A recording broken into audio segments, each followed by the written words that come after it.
Good morning all the students of BSc second year. आज की class में हम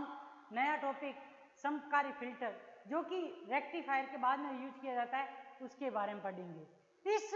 फिल्टर या फिर जो हम रेक्टिफायर पढ़ते थे उन रेक्टिफायर के अंदर हमने देखा था जो भी सिग्नल प्राप्त हो रहे थे आउटपुट के रूप में डीसी सिग्नल के रूप में, उन सब के अंदर क्या थे, कुछ ना कुछ प्रत्यावर्ती संकेत पाए जा रहे थे। भले ही हाफ वेव रेक्टिफायर के अंदर ज्यादा थे, लेकिन फुल वेव रेक्टिफायर तथा ब्रिज रेक्टिफायर के पश्चात भी हमने जो डीसी सिग्नल प्राप्त किए उसके अंदर क्या था, लगभग 50% की क्या थी, प्रत्यावर्ती संकेतों की अशुद्धि थी। इन्हीं प्रत्यावर्ती संकेतों की अशुद्धि के कारण हम इन संकेतों को डीसी पावर सप्लाई या फिर बैटरी को चार्ज करने के रूप में यूज नहीं कर सकते। क्यों? क्योंकि अभी भी इनमें क्या है, कुछ ना कुछ ऐसी सिग्नल्स जो वोल्टेज या करंट के रूप में पाए जाते हैं जिनके कारण वोल्टेज या करंट के अंदर प्रत्यावर्ती संकेतों के रूप में कुछ मान बढ़ता या घटता रहता है, या फिर हमें एक कांस्टेंट डीसी वोल्टेज की प्राप्ति नहीं होती। इसी कांस्टेंट डीसी वोल्टेज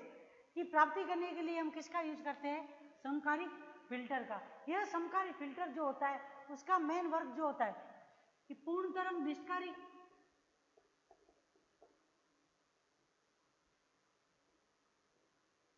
हमने जो पूर्ण तरंग निष्कारी तथा जो सेतु निष्कारी पढ़ा था,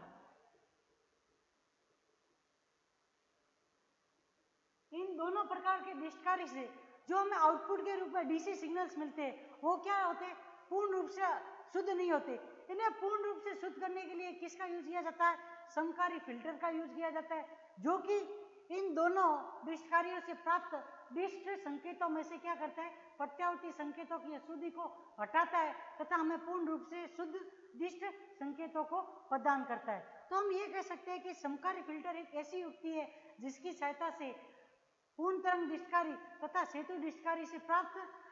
डिस्ट संकेतों में से प्रत्यावर्ती संकेतों की अशुद्धि को हटाया जाता है। तो हम ये कह सकते हैं पूर्ण तरंग तथा सेतु डिस्टकारी से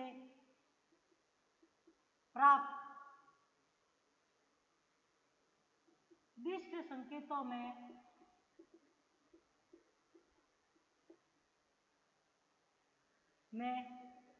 उपस्थित प्रत्यावर्ती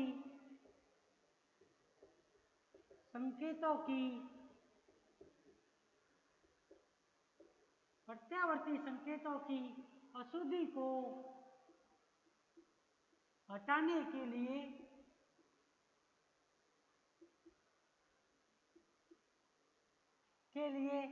फिल्टर का उपयोग किया जाता है।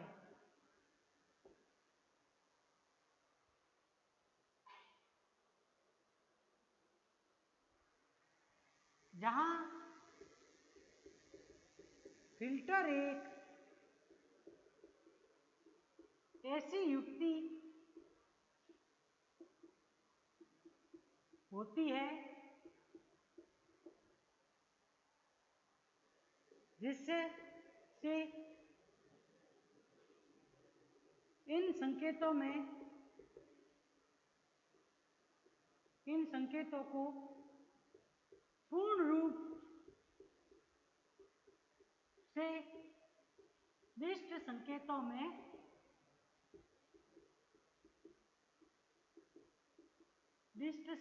में परिवर्तित किया, पूर्ण रूप से डिस्ट संकेतों में परिवर्तित किया जाता है। कुल मिला के हम ये कह सकते हैं कि पूर्ण तरंग डिस्टकारी जो होता है उसकी सहायता से हम क्या कर सकते हैं, जो भी डिस्ट संकेत हमें डिस्टकारी से आउटपुट के रूप में प्राप्त हुए उसके अंदर मान लो 50% हो, बोले 100% हो, कितनी भी अशुद्धि है उस अशुद्धि को क्या कर देगा, समकारी फिल्टर साफ कर देगा तथा हमें आगे की तरफ जो डीसी पावर सप्लाई है उसके अंदर हमको क्या देगा, पूर्ण रूप से शुद्ध डीसी सिग्नल्स की प्राप्ति होती है, जिससे हम किसी भी बैटरी को चार्ज या फिर किसी भी मोबाइल को चार्ज कर सकते हैं। अब हम परिभाषा तो हमने पढ़ ली, पता चल गया, अब इसका उपयोग कैसे करते हैं, या फिर हम ये कहेंगे कि रेक्टिफायर के द्वारा कि पश्चात इसका किस प्रकार से उपयोग किया जाता है जिससे कि डिस्ट संकेतों में से प्रत्यावर्ती संकेतों को क्या कर लिया जाता है, रोक लिया जाता है।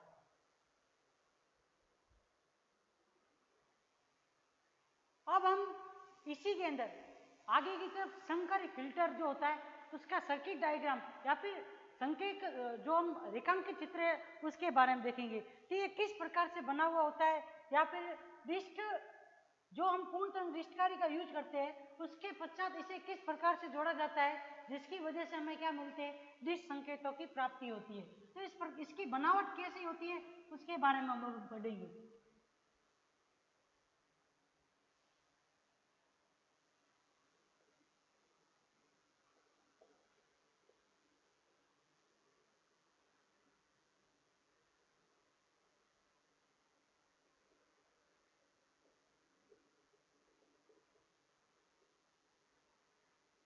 पूर्ण तरंग डिस्टकारी या फिर हम किसका यूज कर सकते हैं इसके अंदर, सेतु डिस्टकारी का भी यूज कर सकते हैं, जिसके द्वारा हमें क्या है, अधिकतम डीसी वोल्टेज आउटपुट के रूप में प्राप्त होती है। यहां से आगे अब यहाँ पे जो ये संकेत यहाँ पे तो हमने क्या किया, निवेशी प्रत्यावर्ती संकेत डाले या इनपुट किए इनके अंदर, तब हमें आउटपुट के रूप में क्या मिलेंगे, अशुद्ध निर्गत डिस्ट संकेत मिलते हैं, जो कि किस रूप में होते हैं, इस रूप में। और यहां से जो सिग्नल भेजे वो इस रूप में होते हैं, ये भेजे और हमें क्या प्राप्त हुए, इस प्रकार के सिग्नल प्राप्त हुए। अब हमें यहां से कैसे कांस्टेंट, एक कांस्टेंट वे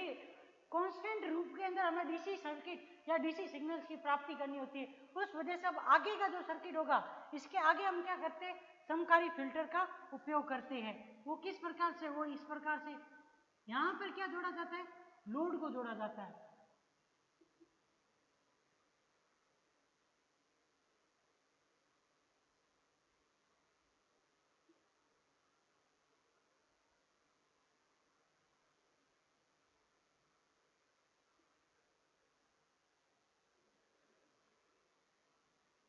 ये जो डायग्राम है ये किसका है, समकारी फिल्टर का।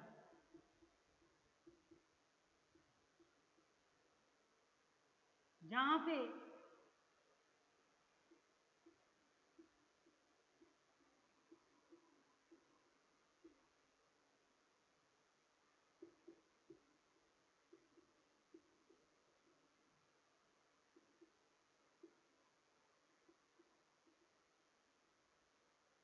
अब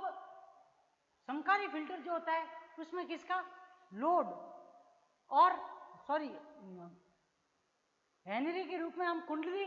एल तथा साथ में कैपेसिटर सी का यूज करते हैं। ये दोनों जो है, ये इन दोनों के यूज से हम क्या कर सकते हैं, समकारी फिल्टर की सहायता से आउटपुट के रूप में लोड प्रतिरोध के ऊपर हम किसकी प्राप्ति कर सकते हैं, प्रत्यावर्ती शुद्ध डिस्ट संकेतों की। तो इसकी बनावट में हम ये कह सकते हैं कि हम क्या करते हैं, पूर्ण तरंग डिस्टकारी के पश्चात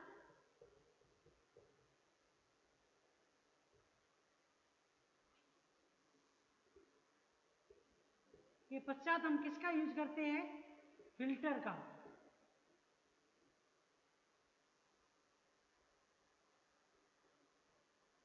जिसमें कुंडली एल श्रेणी क्रम में जुड़ी होती है,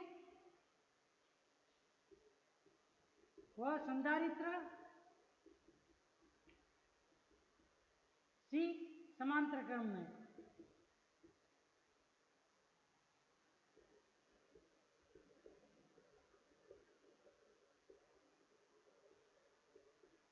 संधारित्र सी क्या होता है, समांतर क्रम में लगा होता है, जिसके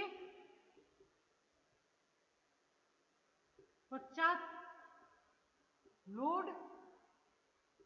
आर एल भी सी के समांतर क्रम में लगा होता है, जहां पर शुद्ध निर्गत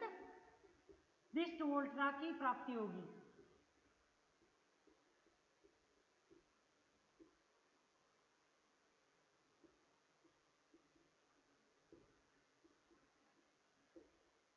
यहाँ पे लोड या ये हम कह सकते हैं जो ये कुंडली है वो किसके श्रेणीक्रम में, पूर्ण तरंग डिस्टकारी के श्रेणीक्रम में लगी हुई है, जिसके आगे हम देखेंगे तो ये कैपेसिटर जो है इस पूर्ण तरंग डिस्टकारी के क्या है, समांतर क्रम में लगा हुआ है। इसी के समांतर क्रम में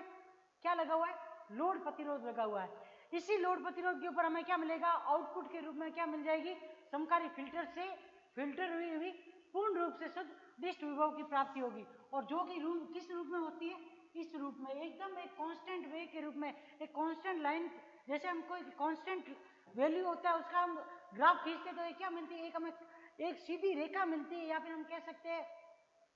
एक कांस्टेंट लाइन मिल जाती है, जहां पे क्या होती है उसकी वैल्यू किसी जगह पे परिवर्तित नहीं होती। तो हमें किसी भी बैटरी को या फिर डीसी पावर सप्लाई से किसी भी युक्ति को चलाना है, जिसके लिए हमें किसकी आवश्यकता है, दिष्ट वोल्टता की या विभव की आवश्यकता है। तो उसके लिए हमेशा किसका, समकारी फिल्टर का पूर्ण तरंग डिस्टकारी के पश्चात लगा हुआ होना बहुत ज्यादा जरूरी होता है। क्यों, क्योंकि अगर ये नहीं लगा हुआ होगा तो हमें क्या नहीं प्राप्त होगी, पूर्ण रूप से शुद्ध दिष्ट विभव की प्राप्ति नहीं होगी। और जब हमें पूर्ण रूप से शुद्ध दिष्ट विभव की प्राप्ति नहीं होगी तो हम किसी भी युक्ति को पूर्ण रूप से चला नहीं सकते या फिर पूर्ण रूप से उसे चार्ज नहीं कर सकते। अब हमें ये तो पता चल गया कि कुंडली तथा जो संधारित्र है वो क्या है, इनके समांतर क्रम में और श्रेणी क्रम में लगे हुए, पर इनका यूज किस प्रकार से होता है, मतलब ये ऐसा क्या करते हैं कि जिसकी वजह से हमें लोड प्रतिरोध के ऊपर क्या प्राप्त होता है, आउटपुट के रूप में शुद्ध डीसी सिग्नल प्राप्त होते हैं।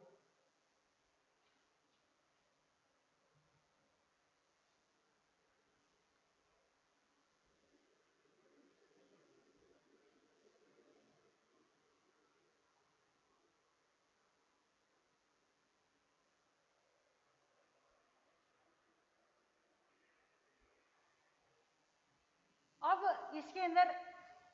इस फिल्टर के द्वारा हमें किस प्रकार से आउटपुट के रूप में डीसी सिग्नल प्राप्त होंगे, उसका कारण मैं बता देता हूं। उसका कारण ये होता है कि हम जब निवेशी प्रत्यावर्ती संकेतों को पूर्ण तरंग डिस्टकारी से पूर्ण तरंग डिस्टकारी के ऊपर भेजते हैं तो यहाँ से हमें क्या मिलते हैं, एक ही दिशा के अंदर चलने वाले अशुद्ध निर्गत दिश संकेत मिलते हैं। अशुद्ध निर्गत दिश संकेत से क्या मतलब है कि इसके अंदर डीसी सिग्नल तो है परंतु उसके अंदर क्या है, कुछ मात्रा के अंदर प्रत्यावर्ती संकेत भी उपस्थित होते हैं। जब ये प्रत्यावर्ती संकेत आगे बढ़ते हुए किसके ऊपर आते हैं, इस लोड के ऊपर आएंगे, लोड या फिर हम ये कह सकते हैं कुंडली एल के ऊपर। तो ये कुंडली एल का एक कार्य करती है। कुंडली एल का कार्य होता है, एक तो ये क्या करती है, प्रत्यावर्ती संकेतों के लिए क्या करती है, कुछ प्रतिबाधा उत्पन्न करती है। दूसरा इसका कार्य होता है कि ये क्या करती है, डिस्ट संकेतों को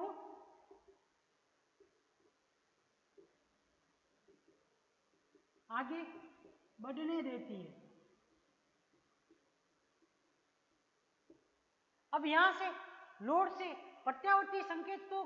ज्यादातर मात्रा में तो क्या है, रुक गए और डिस्ट संकेत आगे की तरफ चले गए। अभी भी क्या है, यहां से आगे की तरफ डिस्ट संकेत गए, फिर भी उनमें क्या है, थोड़ी सी मात्रा में क्या रह जाती है, प्रत्यावर्ती संकेत और रह जाते हैं। तो उसके बाद में जो आगे का रोल होता है वो किसका होता है, संधारित्र का।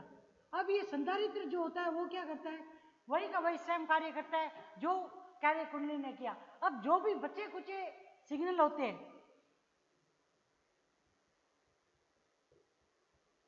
थोड़े से प्रत्यावर्ती संकेत बचे होते हैं, वो भी क्या हो जाता है, संधारित्र के द्वारा रोक दिए जाते हैं तथा बचे सिग्नल को, प्रत्यावर्ती संकेतों को रोककर या उनके लिए अल्प प्रतिबाधा उत्पन्न करता है। यहां पे प्रतिबाधा से मतलब है कि ये क्या करेगा, प्रत्यावर्ती संकेतों को रोकेगा, उनको आगे की तरफ नहीं बढ़ने देगा। जब कुंडली ने तो उच्च प्रतिबाधा के द्वारा ज्यादातर संकेतों को रोक लिया, लेकिन अगर थोड़े बहुत संकेत भी बच जाते हैं तो उनको क्या करता है, संधारित्र भी अल्प प्रतिबाधा उत्पन्न करके रोक देता है तथा दिष्ट संकेतों को किसकी तरफ, दिष्ट संकेतों को आरएल पर जाने देता है।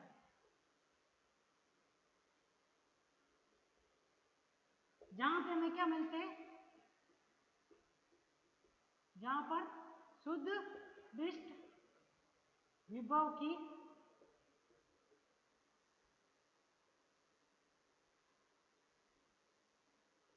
प्राप्ति होती है। इसके अंदर ये जो ये तो जो यहां से इससे पहले तो इसकी बनावट थी, ये इसकी क्रिया विधि है कि मतलब ऐसा क्या कार्य होता है इसके अंदर, इस सर्किट के अंदर, जिसकी वजह से क्या होते हैं, प्रत्यावर्ती संकेत रुक जाते हैं तथा दिष्ट संकेत क्या है, आगे की तरफ बढ़ जाते हैं। उसके अंदर सबसे मेन रोल किसका है, कुंडली का तथा संधारित्र का, जो कि क्या करते हैं, प्रत्यावर्ती जो अशुद्ध रूप से जो दिष्ट संकेत पूर्ण तरंग जिसकारी से आउटपुट के रूप में मिले, उनके लिए वो क्या करता है, प्रत्यावर्ती संकेतों के लिए वो क्या करते हैं, उच्च प्रतिबाधा तथा अल्प प्रतिबाधा के द्वारा इन प्रत्यावर्ती संकेतों को रोकते हैं तथा दिष्ट संकेतों को आगे की तरफ बढ़ने देते हैं, जो कि लोड प्रतिरोध के ऊपर प्राप्त होकर हमें पूर्ण रूप से क्या देते हैं, दिष्ट विभव के रूप में प्राप्ति होती है प्रत्यावर्ती संकेतों की, तथा जिसकी सहायता से हम क्या कर सकते हैं, किसी भी डीसी सर्किट जो कि जैसे कि मोबाइल फोन हो गया या फिर और भी अन्य सर्किट जो कि किसके द्वारा चलते हैं, सिर्फ दिष्ट संकेतों के द्वारा चलते हैं, को हम क्या कर सकते हैं, इस दिष्ट विभव के द्वारा चला सकते हैं या फिर उनको चार्ज कर सकते हैं। अब यहां से जो ये प्राप्त सिग्नल होते हैं, ये पूर्ण रूप से डिस्ट सिग्नल तो होते हैं, ये जो सिग्नल होगा वो क्या होगा, पूर्ण रूप से शुद्ध डिस्ट विभव। अब हम कोई भी जो सिग्नल या सर्किट या फिर कोई भी युक्ति है जो कि किससे, डिस्ट विभव से या डीसी वोल्टेज या डीसी करंट से चार्ज होती है, पर जो ये डीसी वोल्टेज या डीसी करंट से जो युक्ति चार्ज होती है उनकी भी एक फिक्स वैल्यू होती है कि अगर मान लो कि कोई भी बैटरी है जिसको अगर 20 वोल्टेज से ज़्यादा की अगर हमने वोल्टेज दी तो उस वजह से वो खराब हो जाएगी। यानी कि कोई भी बैटरी है तो उसकी एक फिक्स वैल्यू होती है कि मान लो कि 5 वोल्टेज होगी, 10 वोल्टेज होगी, 20 वोल्टेज होगी, कि इतने वोल्टेज तक का अगर हम वोल्टेज उसको डीसी पावर सप्लाई वाला द्वारा देते हैं तब उस बैटरी के ऊपर कोई भी नुकसान नहीं होगा या उस युक्ति को कोई नुकसान नहीं होगा। लेकिन मान लो कि अगर उससे भी अधिक यहाँ से जो डिस वोल्टेज हमें प्राप्त हुई है उसका मान बहुत ही अधिक हो तो उस कंडीशन में क्या हो जाती है, वो बैटरी क्या हो जाती है, खराब हो जाती है या फिर वो युक्ति खराब हो जाती है या वो युक्ति खराब हो जाती है। इसी प्रकार से इन युक्तियों को खराब होने से बचाने के लिए किसका यूज किया जाता है, वोल्टेज रेगुलेटर का यूज किया जाता है। ये वोल्टेज रेगुलेटर जो होता है वो क्या करता है, जो आउटपुट के रूप में समकारी फिल्टर के द्वारा हमें जो शुद्ध डिस वोल्टेज मिली है उसको क्या करता है, कंट्रोल करता है या फिर उसके मान को बढ़ने नहीं देता या एक कांस्टेंट वैल्यू के रूप में हमें क्या करता है, युक्ति के लिए यूज करने के लिए हमें क्या करता है, प्रदान करता है, जिसके वजह से हमें क्या मिले, हमारी युक्ति को क्या मिले, अधिकतम बढ़ के वोल्टेज ना मिले, एक कांस्टेंट वेव के रूप में क्या मिले, डिस्ट वोल्टेज मिले तथा वो युक्ति क्या ना हो, खराब ना हो, जिसकी वजह से किसका यूज किया जाता है, वोल्टेज रेगुलेटर का यूज किया जाता है। अभी हम इसी के आगे उसी के बारे में पढ़ेंगे कि हम उसका यूज किस प्रकार से करें या हम उसको किस प्रकार से इस युक्ति के आगे जोड़े जिसके कारण हमें पूर्ण रूप से एक कांस्टेंट वेव के रूप में डिस्ट संकेत की प्राप्ति हो।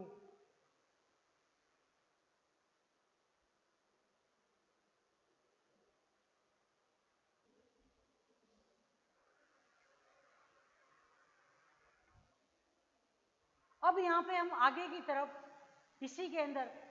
देखेंगे कि किस प्रकार से वोल्टेज रेगुलेटर का यूज करने से हमें एकदम कांस्टेंट वेव या रेगुलेटेड वेव या रेगुलर से हम बोल सकते हैं कि लगातार रूप से एक समान रूप से एक ही डिस्ट वोल्टेज की प्राप्ति होगी। क्योंकि आप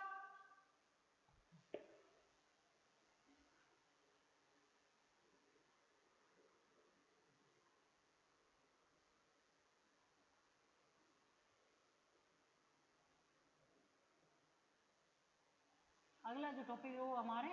वोल्टेज रेगुलेटर। हमें मालूम हो तो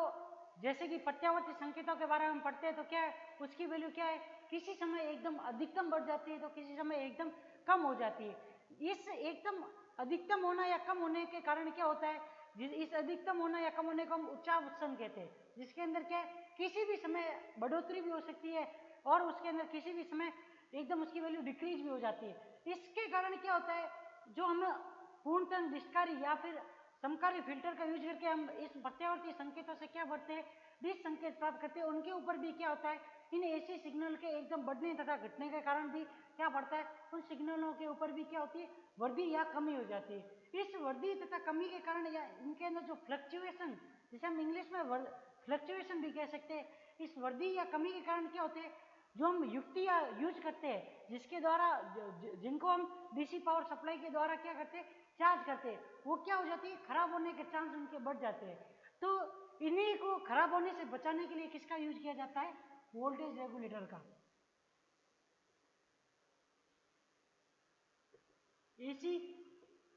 संकेतों के उच्चावसन से डिस्ट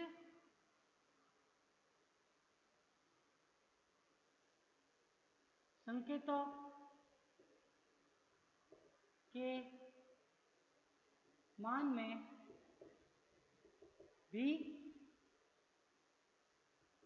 वृद्धि होती है तथा इसका मान स्थिर नहीं रहता, जिससे युक्ति खराब, युक्ति बोल सकते हैं या फिर उपकरण के खराब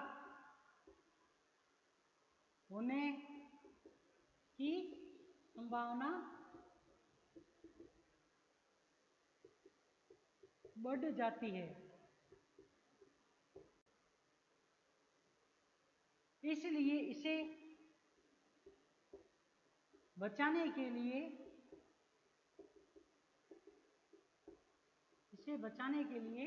वोल्टेज रेगुलेटर का उपयोग करते हैं। मतलब जो हमने प्रत्यावर्ती संकेतों के एकदम बढ़ने से, हम प्रत्यावर्ती संकेत एकदम बढ़े तो इसका मतलब वही कि वही सिग्नल क्या मिले, पूर्णतः निष्कारी को, और उन्हीं की तुलना, उन्हीं के कारण हमें आउटपुट के रूप में क्या मिलेंगे, डीसी सिग्नल मिलेंगे। तो अगर प्रत्यावर्ती संकेत एकदम बढ़ गए तो डीसी का मान भी क्या हो जाता है, एकदम बढ़ जाता है। तो उस वजह से क्या होता है कि जो उपकरणों के, जिन उपकरणों को इस डीसी सिग्नल से का उपयोग करके हम चार्ज करते हैं, उनके अंदर भी क्या हो जाती है, इस वोल्टेज की मात्रा एकदम बढ़ जाती है चार्ज होने के लिए, तो उस वजह से उनके खराब होने के चांस बढ़ जाते हैं। इन्हीं को खराब होने से बचाने के लिए हम किसका यूज करते हैं, वोल्टेज रेगुलेटर का। और ये वोल्टेज रेगुलेटर जो होता है, आरएल लोड प्रतिरोध तथा एसी के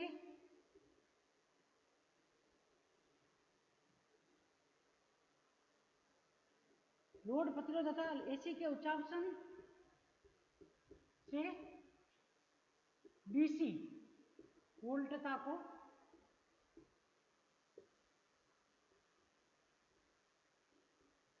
मुक्त करता है। मतलब इस वोल्टेज रेगुलेटर को हम लगाएंगे तो आउटपुट के रूप में हमने जो लोड प्रतिरोध यूज किया है उसके ऊपर तो उसके मान एकदम बढ़ जाने के कारण, या फिर जो इनपुट में हम प्रत्यावर्ती संकेत दे रहे हैं, इन दोनों के मान के अंदर एकदम से अगर कोई भी वृद्धि भी हो जाएगी ना, तो भी ये वोल्टेज रेगुलेटर क्या करेगा, आउटपुट के रूप में एक कांस्टेंट डीसी वोल्टेज देगा, जिससे हमारा सर्किट क्या नहीं होगा, डैमेज नहीं होगा।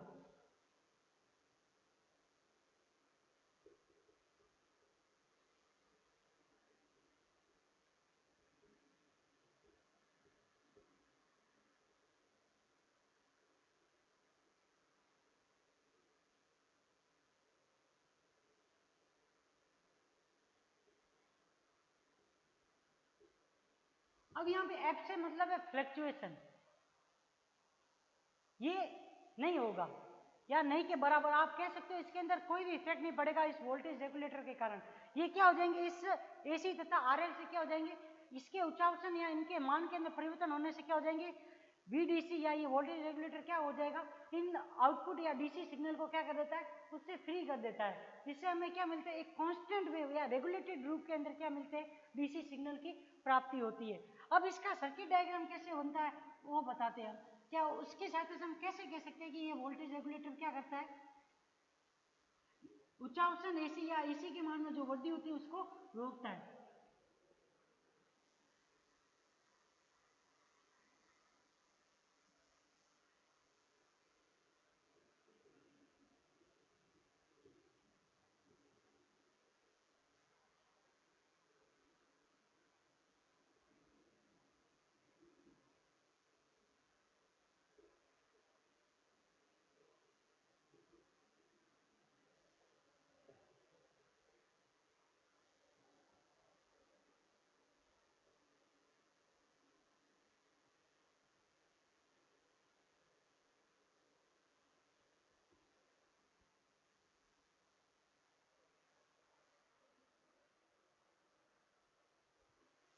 अब यहाँ पे देखिए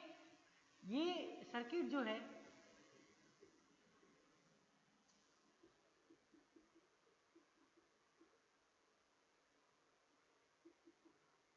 इस सर्किट के अंदर आप देखोगे तो ये डायग्राम जो है ये वोल्टेज रेगुलेटर का डायग्राम है, जिसके अंदर क्या है, जेनर डायोड का यूज किया जाता है। और हम लोगों को मालूम हो तो मैंने जेनर डायोड जो बताया था उसके अंदर कहा था कि आउटपुट या जो ब्रेकडाउन होता है, ब्रेकडाउन की कंडीशन के अंदर हमेशा एक फिक्स वोल्टेज होती है, जिसके पश्चात अगर हम वोल्टेज बढ़ाए या कम करें तो भी उसकी करंट के अंदर कोई भी एकदम से कोई भी वृद्धि नहीं होती। तो यहाँ पे जो वोल्टेज रेगुलेटर जो होता है उसमें क्या किया जाता है, ये वोल्टेज को रेगुलेट कैसे करता है, ये क्या करता है, एसी तथा डीसी के उच्चावचन से जो लोड के ऊपर हमें आउटपुट के रूप में एक निश्चित या रेगुलेटेड जो डीसी वोल्टेज मिलती है उसके लिए क्या करता है, एक वोल्टेज डीसी को आरएल तथा एसी के उच्चावचन से मुक्त करने के लिए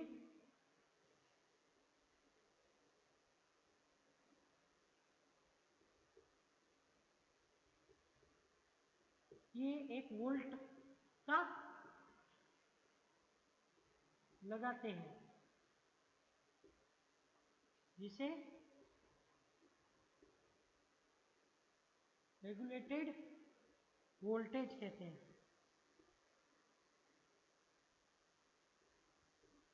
मतलब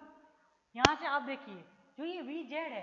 ये क्या है, एक रेगुलेटेड वोल्टेज होगी जिसका मान नियत होगा उस इस जो कि जीना डायोड के भंजन विभव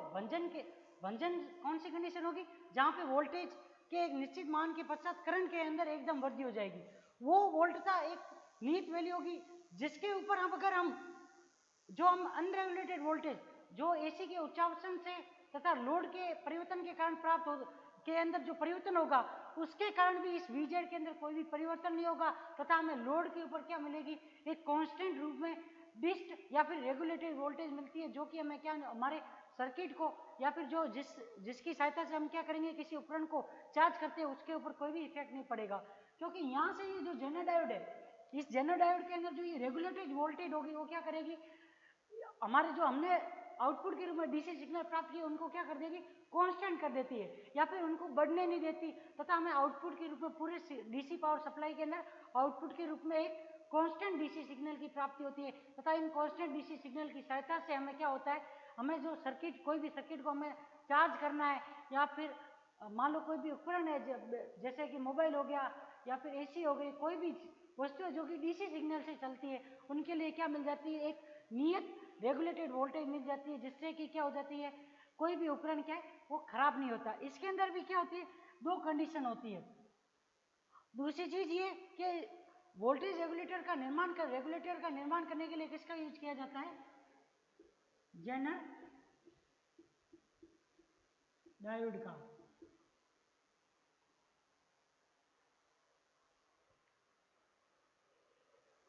अब इसमें जो कंडीशन जो होती है वो सबसे पहली कंडीशन तो ये है, स्थिति इसकी फर्स्ट ये है कि वोल्टेज रेगुलेटर बनेगा कैसे। उसकी कंडीशन पहली ये है कि जो जेनर डायोड जो होगा वो किसमें होगा, भंजन क्षेत्र में। दूसरी कंडीशन, यहाँ पे दो करंट आप देख रहे हो, जेड तथा यहाँ पे लोड, ये दोनों ही करंट जो होंगे इनका योग जो होता है वो आई बराबर Z plus L. Total current जो होती है वो जेनर डायोड तथा लोड के ऊपर बहने वाली करंट इन दोनों के योग के बराबर होती है। तीसरी कंडीशन, वी जेड बराबर वी लोड। ये यहाँ पे ये जो जेनर डायोड के ऊपर वोल्टेज तथा लोड के ऊपर जो इन दोनों के ऊपर ये जो वोल्टेज होती है ये क्या होती है, सेम होती है। सेम होने का कारण ये होता है कि अगर हम नॉर्मल इलेक्ट्रॉनिक्स आपने पढ़ी हो 12th के अंदर, तो ये बताया जाता है कि दो समांतर तारों में वोल्टेज का मान जो होता है वो हमेशा नियत होता है। और यहाँ पे हम देख रहे हैं जेनर डायोड तथा ये लोड, ये दोनों क्या एक दूसरे के समांतर है। जब ये एक दूसरे के समांतर है तो उस कंडीशन में अगर कितनी भी वोल्टेज बढ़ जाए एसी के रूप में, जो उच्चावसन के कारण एसी का मान कितना भी बढ़ जाए, तो ये वीजेड तो क्या है, नियत रहेगा, क्योंकि नियत वोल्टेज के ऊपर ही क्या होती है, जेनर डायोड के अंदर करंट की एकदम वृद्धि होती है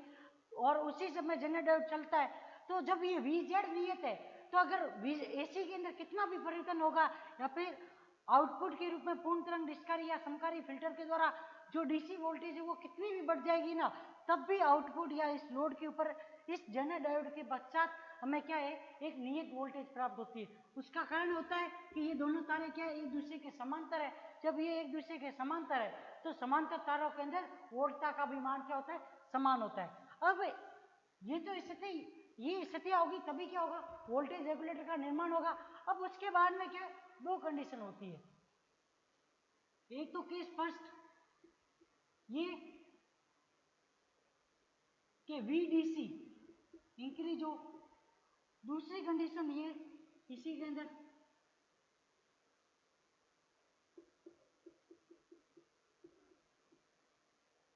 ये सब इंक्रीज हो, क्या हो जाए, डीसी वोल्टेज जो कि समकारी फिल्टर से हमें प्राप्त हो रही है तथा लोड के ऊपर आने वाला करंट तथा जेनर डायोड से उत्पन्न होने वाला करंट, ये तीनों अगर बहुत ही मैक्सिमम भी होंगे, बहुत ही ज्यादा इनमें भी वृद्धि होगी ना, तब भी VZ क्या हो जाएगा, कांस्टेंट, और VL का मान भी क्या होगा, कांस्टेंट। अब VL कांस्टेंट क्यों होगा, क्योंकि यहाँ पे VZ का मान कांस्टेंट है और समांतर तारों में वोल्टेज का मान क्या होता है, नियत रहता है, वो कभी भी बढ़ता नहीं है। दूसरी कंडीशन या फिर मैं ये कह सकता हूं second case, case number second में क्या है, RL के मान में इंक्रीज हो जाए, जो ये लोड प्रतिरोध है वो एकदम बढ़ जाए, क्योंकि मालूम है कि प्रतिरोध बढ़ेगा तो उस वजह से करंट का मान क्या हो जाएगा, कम हो जाएगा। लेकिन अगर लोड प्रतिरोध भी बढ़े और साथ साथ में लोड करंट भी बढ़े और जेनर डायोड के ऊपर भी करंट बढ़े, तो उस कंडीशन में भी VZ का मान क्या रहता है, कांस्टेंट। VZ कांस्टेंट तो VL भी कांस्टेंट। मतलब लोड के ऊपर करंट या डायोड के ऊपर, दोनों के ऊपर करंट का मान बढ़े या लोड प्रतिरोध बढ़े या फिर समकारी फिल्टर से प्राप्त होने वाली वोल्टेज का भी मान बढ़ेगा, तब भी वोल्टेज रेगुलेटर के अंदर जेनर डायोड के कारण हमें लोड प्रतिरोध के ऊपर आउटपुट के रूप में नियत डिस्ट वोल्टता प्राप्त होती है, जो कि डीसी पावर सप्लाई के लिए हमें बहुत ज़्यादा जरूरी होती है या फिर किसी युक्ति को चलाने के लिए आवश्यक होती है। तो ये तो था वोल्टेज रेगुलेटर